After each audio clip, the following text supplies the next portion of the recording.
There is a jazz club in downtown Austin that has had live music every single day for decades. And I would say that half the people in Austin, especially the ones that have moved in the past 10 years, don't even know it exists. There's a park with actual waterfalls that's 20 minutes from downtown that I would say many Austinites have never even stepped foot in. And somewhere in South Austin, there is a nature trail that is sitting on top of an old volcano.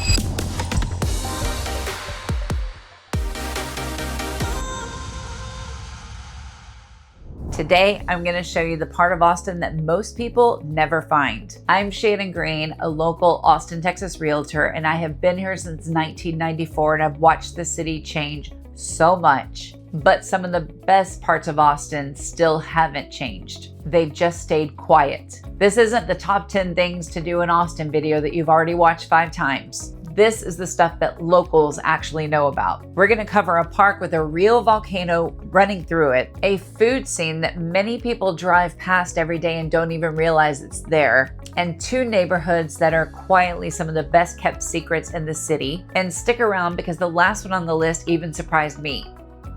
Thinking about relocating to Austin or the surrounding areas? Well, I've got just the thing for you. My team and I have taken the time to create the ultimate relocation guide, which is meant to save you hours of research, and I've linked it down below. From top employers to the best hospitals and a boatload of other things you might need to know before making the move. And the best part is it's 100% free. Just click the link in the description or the top pinned comment. I hope that helped. The first one, I need you to trust me for a second because it sounds made up. There is an extinct volcano in South Austin, not volcanic adjacent, an actual volcano that's on a 38-acre nature preserve. It's called Blunn Creek, and it's wedged between Old Torf and St. Edward's University. Here's how you know it's real and not some roadside gimmick. There's no parking lot, no sign screaming for attention. You park on the street in front of a church, the Congregation of the Holy Cross. You walk across the road and the trailhead just starts. No fanfare, and that's usually one of the best signs of something that's worth finding. You cross the creek over a few flat rocks, and about 1/3 of a mile in, you come into this beautiful oak tree. It's massive and it'll stop you in your tracks. At that point, the trail kind of climbs and you'll hit what's called the volcanic overlook. Now, here's the part that gets me. Roughly 75 million years ago, this whole area was underwater, and there was an active volcano in this nature area right where you would be standing.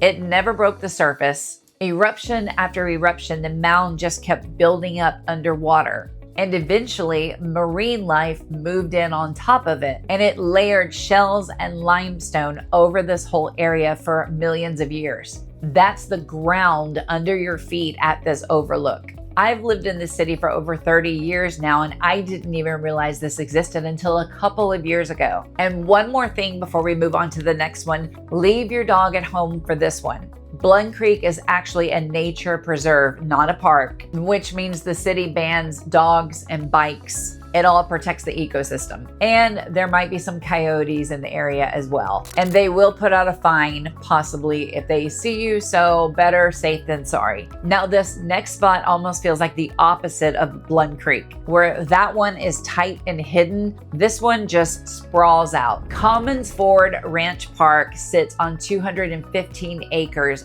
on Lake Austin.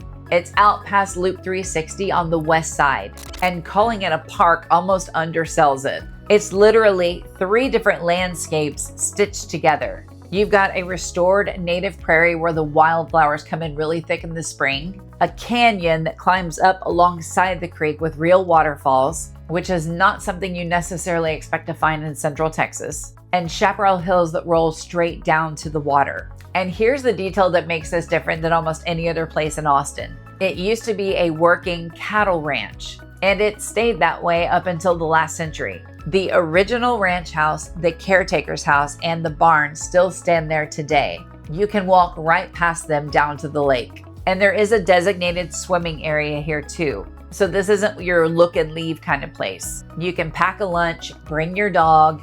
Dogs can be out there on leash and enjoy a few hours out there. Go out there in the morning and watch the sunrise, or in the evening and enjoy a sunset. You will understand why so many people say that they wish less people knew about it, but it's starting to become a pretty popular place, but still hidden to many. Now, let's talk about food, because this one actually surprised me, and I've lived here since 1994. Head up toward Metric Boulevard and Research Boulevard near I-35 in North Austin, and you will find one of the most underrated food corridors in the entire city. Vietnamese, Thai, Lao, Indian, and Chinese restaurants that have been serving their community for years, some of them a couple of decades. And these aren't places that are chasing a review. They are family run. Oftentimes it's going to be a husband and wife in the kitchen, and they've been using those same recipes, those family recipes, for decades, because that's what they've grown up with, and they stay consistent and they're great. Now, here's what struck me putting this together. Most of these places built their reputation on people that are living nearby, not on tourists, not on food bloggers. And that means walking in as an outsider, you're getting the real thing, not something that's dressed up for tourists. If you want to actually taste how much the city has changed and how many different communities call Austin home, this stretch of road will tell you more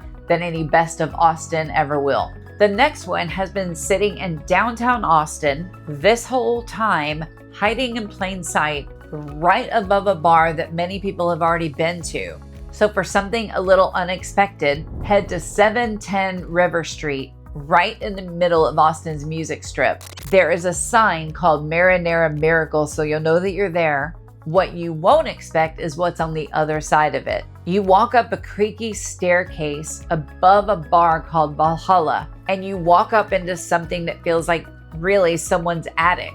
There's a few red and white checkered tables, an air hockey table in the corner, a TV that looks like it hasn't been replaced since the 70s. You order at a little window, and somewhere behind it, they're hand rolling pasta to order. It's open late Wednesday to Sunday from 7 at night until midnight, which tells you exactly what this place is built for. People coming out of a show on Red River, hungry, not looking for white tablecloths, and the regulars rave about the goat cheese balls with pistachio and honey on them. And the ravioli gets mentioned all the time in the reviews. One local food guide called it Austin's hidden loft pasta kitchen. And when you go up those stairs and you order it, you will know why. It is not trying to be fine dining, and that's the whole point. Climb the stairs, order at the window, and you'll get it. Now, this next one is close to my heart because I love helping people find the right neighborhood that fits their lifestyle. And there are two great ones that almost never get brought up in conversation, even with people who've lived here for years. Start with Cherrywood, which is just east of 35 between Manor and the University of Texas. Now, the name Cherrywood actually came from the fact that there used to be cherry orchards growing right there, back when this whole area was cotton fields and pastures. After World War II,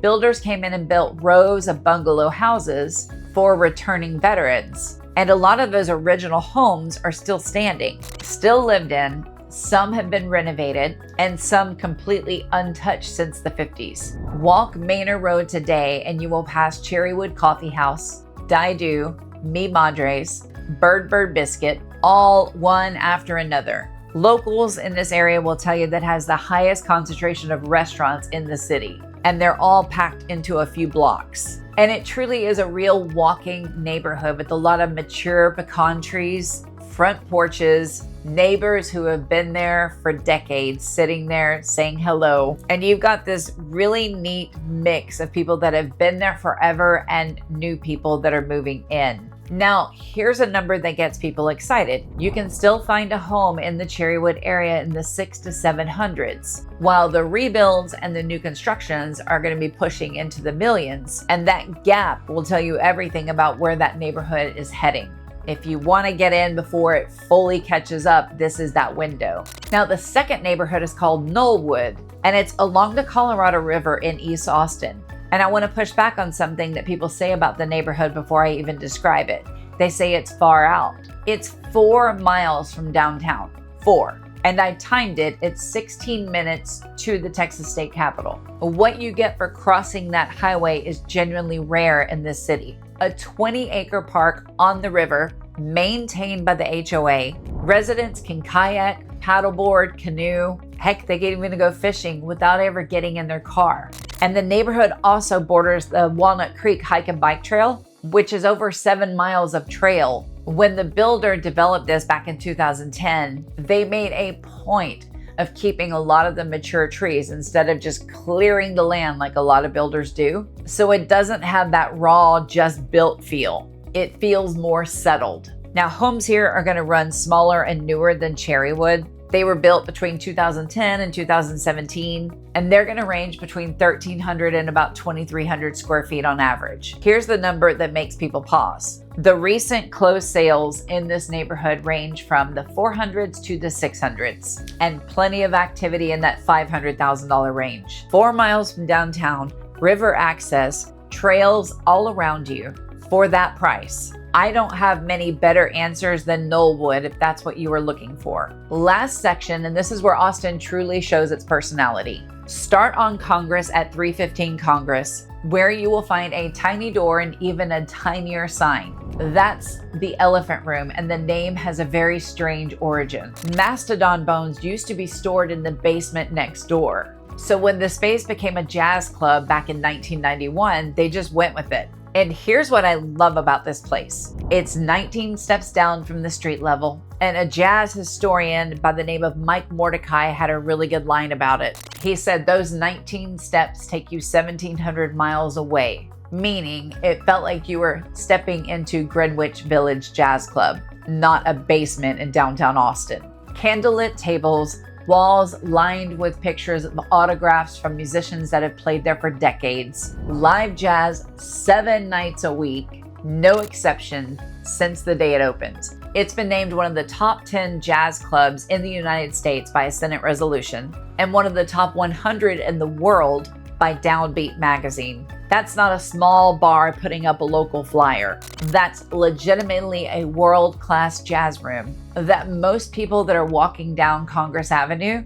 have no idea it's underneath their feet. Because I moved here in 1994, that was a big deal because we didn't have as many things to do, so everyone knew about the elephant room back then. But today, people that have moved here, I would say 90% probably don't know it exists. Now, if you're a true music lover and not just someone who's looking for a fun night out, Texas Music Museum is something worth looking into. It's a few blocks east of the Capitol. It's on East 11th, and I will be totally straight with you, this one is not flashy. It's run almost entirely by volunteers and donations, and the exhibits rotate because the space itself is so small. But what's inside is the real story of Texas music, told without the polish. Their signature exhibit, which is Texas Music Pioneers, covers over 60 musicians over 14 different genres, from Willie Nelson and Janis Joplin down to many musicians that a lot of people have never even heard of, the ones that shaped the Texas sound without ever getting the notoriety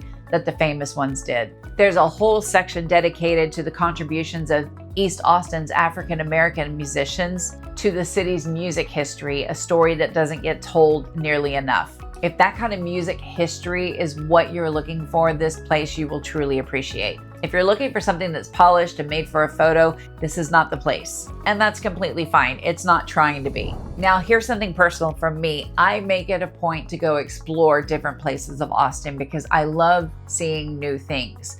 Whether they be old and haven't been discovered or brand new, I like to see all of it. And that's honestly part of why I love my job. Every client that I work with gets access to the same local knowledge that I've had over the years, not just finding a home, but helping them find their place here in the city. So that's the Austin that most people never see. A volcano under South Austin, a working ranch on Lake Austin, a food corridor that most locals haven't even discovered, a pasta kitchen above a bar, 2 neighborhoods worth a second look, and a jazz club that's been quietly world-class since 1991. If you are looking to buy or sell in the Austin area, you can reach me by phone, text, email. I answer everything. I'd love to sit down with you in a one-on-one to find out exactly how I can help you get into the home of your dreams or sell the home of your dreams or both. And if you're watching from the outside and you need a great agent in your area, I have a huge network of agents and they are good ones. So reach out to me and I can help you there too. Thanks for watching. Let me know in the comments which place you'd want to explore first. I am Shannon Green and I will see you on the next video.